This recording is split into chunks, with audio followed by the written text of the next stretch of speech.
सब कुछ करके देख चुके हैं। आपका पौधा तो खूब घना हो रहा है, हरा भरा है, लेकिन उसमें कलियां एक भी नहीं बन रही हैं। कलियां बनती भी हैं तो वो छोटी छोटी सी बनती हैं, छोटा छोटा सा फ्लावर आता है। तो अगर ये प्रॉब्लम है तो इसका सल्यूशन भी इस वीडियो में आपको मिलेगा। साथ ही साथ आपके प्लांट में कोई ग्रोथ ही नहीं हो रही है, प्लांट जैसे आप नर्सरी से लाए थे उसमें थोड़ी बहुत ग्रोथ हुई तो हुई, वरना वो वैसे ही गमले में पड़ा है। तो इसका भी सल्यूशन इस वीडियो में है। 2 फर्टिलाइज़र मैंने बताई हैं, एक ग्रोथ के लिए है, एक फ्लावरिंग के लिए है। दोनों ही बेस्ट फर्टिलाइज़र है। तो चलिए शुरू करते हैं। Hello everyone, welcome to Meha's wonderful garden. Fertiliser पर जाने से पहले कुछ चीज़ें हैं जिनका आपको समझ लेना बहुत ही ज़रूरी है। जैसे कि प्लांट में प्रूनिंग बहुत ही ज़रूरी है। जैसे कि मैंने एक साथ सभी की प्रूनिंग की थी, लेकिन कुछ में बड्स आ चुकी हैं और कुछ में आप देख रहे होंगे अभी तक नहीं आई, क्योंकि ये जो मैं आपको दिखा रही हूँ ये ब्रांचेस बहुत ही लंबी लंबी सी होती जा रही थी, जिनको मैंने अभी ही कट किया है। और नीचे की जो ब्रांचेस मैंने कट की थी तो न्यू ग्रोथ होके तुरंत कलियाँ आई हैं। तो इससे ये मैं बताना चाहती हूँ कि अगर कोई भी ब्रांच मोगरे का लंबी लंबी जा रही है उसकी ब्रांच, तो उसको तुरंत कट कर देना चाहिए, क्योंकि लंबी ब्रांच में फ्लावर बड आने की संभावना बहुत ही कम रहती है। तो उसको अगर आप कट कर देंगे तो एक लेवल में प्लांट हो जाएगा, तो जिससे फ्लावर आएंगे तो वो अच्छे लगेंगे। साथ ही साथ अगर आप ट्रिमिंग इसकी करते रहेंगे तो प्लांट बुशी भी होता रहेगा। तो ये चीज़ कर देना प्लांट के लिए हितकारी होगा। अब बात कर लेते हैं दूसरा पॉइंट। इस मौसम में बहुत ही ज़्यादा कॉमन है। ये प्लांट आप देख रहे हैं, ये प्लांट मैंने आपको पिछली बार दिखाया था। इसके सारे पत्ते कीड़ों ने खा लिए थे। खाने का ये कारण था कि ये प्लांट मेरे और प्लांट्स के बीच में रखा था, तो ये तो हार्डी हैं, इनके पत्ते बहुत ही मोटे हैं, तो इन पे तो जो ग्रास ऊपर वगैरह होते हैं ये नहीं खा पाएंगे, लेकिन इसके पत्ते सॉफ्ट होते हैं तो इसके सारे पत्ते चले गए थे। तो आप देख रहे होंगे ऊपर की जो नई ग्रोथ है उसमें बड आई है, लेकिन नीचे के देखिए, नीचे के जितने पत्ते हैं वो भी अभी खाए हुए हैं। हालांकि अब नई ग्रोथ में तो नहीं वो कीड़े लगे हैं। तो इस चीज़ का आप ध्यान रखिए। बरसात में बहुत ही कॉमन है। अगर ऐसी कोई प्रॉब्लम होती है तो लगातार नीम ऑयल का स्प्रे करते रहें, जिससे आपका प्लांट सुरक्षित रहेगा। अब दूसरी बात है कि फ्लावरिंग के लिए अगर आप चाहते हैं कि आपका प्लांट फ्लावरिंग करे तो आपको वहाँ पर रखें जहाँ पर इसको रेन वाटर भी अच्छे से मिले, साथ ही साथ जितनी भी आजकल धूप निकले इन पे पड़े। धूप अगर अच्छी मिलती है प्लांट को तभी ये अच्छे से फ्लावरिंग करते हैं। तो इस चीज़ का आप ध्यान रखिए। इनको सनलाइट भी बहुत ही अच्छे से मिलनी चाहिए और जो रेन वाटर है वो भी अच्छे से इसको मिलनी चाहिए। रेन वाटर में ये ग्रोथ बहुत ही अच्छे से करेगा, क्योंकि उसमें फ्री का नाइट्रोजन पाया जाता है, तो इसलिए इसको फुल सनलाइट में ओपन एरिया में ही रखें। अब बात कर लेते हैं कि अगर आपके प्लांट में बहुत ही अच्छे से ग्रोथ हो रही है, बहुत ही अच्छा घना प्लांट है, लेकिन फिर भी उसमें फ्लावरिंग नहीं हो रही है, तो आपको क्या करना चाहिए? उसके लिए अगर आप घरेलू चीज़ों में जाएं तो जो बनाना पील का फर्टिलाइज़र होता है वो बेस्ट होता है, लेकिन इस समय हो रही है बारिश तो हम बनाना पील का फर्टिलाइज़र नहीं दे सकते हैं। तो उसके लिए आप अगर केमिकल का यूज़ इस मौसम में करते हैं तो बहुत ही अच्छे से प्लांट आपका ग्रोथ भी करेगा और फ्लावरिंग भी करेगा। हालांकि आप इस केमिकल का यूज़ नहीं करना चाहते तो आप बनाना पील फर्टिलाइज़र दे सकते हैं, लेकिन उसके लिए आप ये ध्यान रखिए कि आपकी प्लांट की मिट्टी सूखी होनी चाहिए। 2-3 दिन तक बारिश ना हो तभी वो फर्टिलाइज़र दीजिए।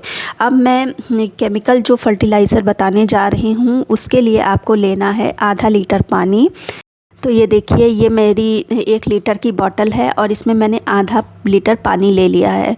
तो इसमें सबसे पहले जो मैं डालूँगी वो है 05234। ये स्पेशली फ्लावरिंग के लिए ही होती है। इसमें पोटेशियम और फास्फोरस ही होता है, नाइट्रोजन इसमें नहीं होता।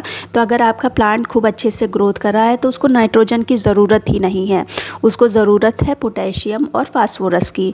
तो इसमें पाया जाता है। तो लेना कितना है? आधा लीटर पानी में बस चुटकी भर, आप देख रहे होंगे, इतना ही लेना है। अगर आप इतना बड़ा पैकेट जितना मैंने दिखाया इतना आप ले लेते हैं तो कम से कम आपका एक सीज़न तो निकल ही जाएगा, जल्दी जल्दी ख़रीदना नहीं पड़ेगा।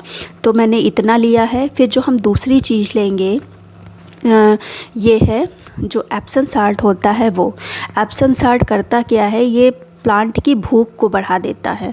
इसमें फोटोसिंथेसिस की क्रिया जो होती है, प्लांट की खाना बनाने की जो क्रिया होती है वो बढ़ा देता है, जिसके कारण आपके प्लांट में ग्रोथ बहुत अच्छी होती है। और ग्रोथ अच्छी होगी तो फ्लावरिंग बड भी बनेंगी, और जो फ्लावरिंग बड बनेंगी वो बड़े साइज़ की बनेंगी। तो इस चीज़ का आप ध्यान रखें और इन दोनों को मिक्स करके आप अपने प्लांट पर स्प्रे कर दें। स्प्रे करने से पहले ये ध्यान रखें कि प्लांट की पत्तियाँ दोनों तरफ से भीगनी चाहिए, और जो ब्रांच होती है उसमें भी इसका पानी जाना चाहिए।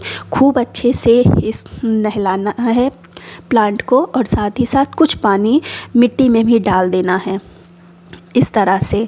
तो ये चीज़ आप करके देखिए। अब बात कर लेते हैं, अगर आपके प्लांट में ग्रोथ ही नहीं हो रही है, जैसे आप नर्सरी से लाए थे वैसे ही प्लांट आपका पड़ा हुआ है गमले में, कोई ग्रोथ नहीं हो रही है, जबकि बारिश का मौसम है, इस मौसम में आपका प्लांट का ग्रोथ बहुत ही अच्छा होना चाहिए। तो अगर ऐसा नहीं हो रहा है तब आपको क्या करना है, तो देखिए प्लांट की ग्रोथ, अगर आपका प्लांट ज़मीन में लगा है तब तो किसी भी तरह का कोई फर्टिलाइज़र की ज़रूरत नहीं है, रेन वाटर ही उसके लिए काफ़ी है। लेकिन अगर आपने पॉट में उसको लगा रखा है तो उसको एक्स्ट्रा न्यूट्रिएंट की भी ज़रूरत होती है।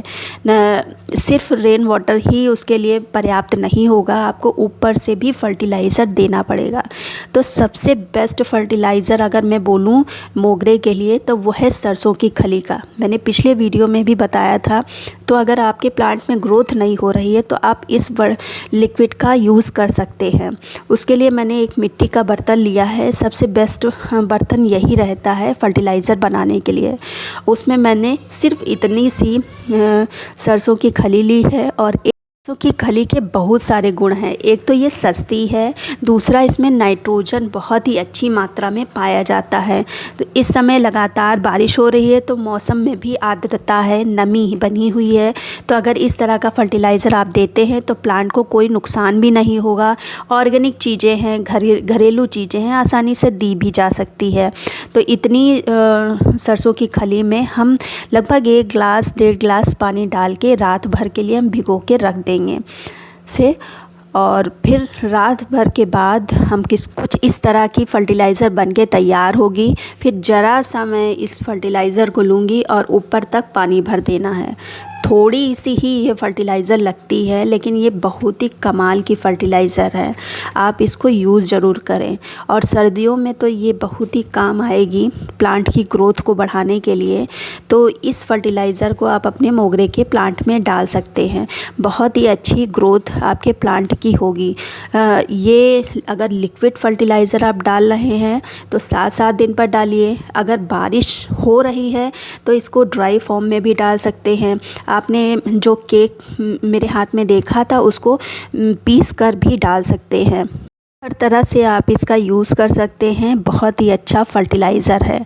तो उम्मीद करती हूँ वीडियो अच्छा लगा होगा। ये सब जो चीज़ें मैंने बताई वो आपके काम की होंगी। अगर काम की हैं तो लाइक कर दीजिए, सब्सक्राइब कर लीजिए। मिलते हैं फिर किसी वीडियो में नई जानकारी के साथ।